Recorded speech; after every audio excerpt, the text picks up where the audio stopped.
పోలవరం ఏజెన్సీలో అమాయక గిరిజనుల జీవన విధానం తెలుసుకుందాం పదండి. మనం ప్రస్తుతం కన్నాపురంలో ఉన్నాం. ఇక్కడ నుంచి పూతవేటి దూరంలో దట్టమైన అటవీ ప్రాంతం ఉంది. ఆ ప్రాంతానికి మనం వెళ్దాం. స్వచ్ఛమైన సెలయేళ్లు, దట్టమైన అడవులు, గంభీరమైన కొండలు, పచ్చని ప్రకృతి అందాలు, వీటి మధ్య శతాబ్దాల సంస్కృతి సాంప్రదాయాలకు గుర్తుగా, వెనుకపాటుతనానికి సజీవ సాక్ష్యంగా అమాయక గిరిజనులు నివసిస్తున్నారు.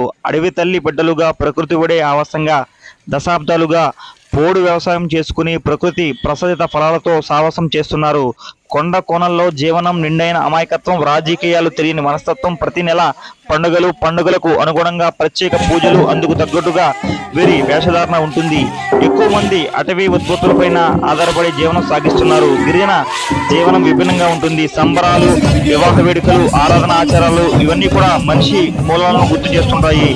తరాలు మారిన వారి అలవాట్లు, కట్టుబాట్లు ఇప్పటికీ మారలేదు. ఇక్కడ జరిగే వివాహ వేడుకల్లో, సంప్రదాయాల్లో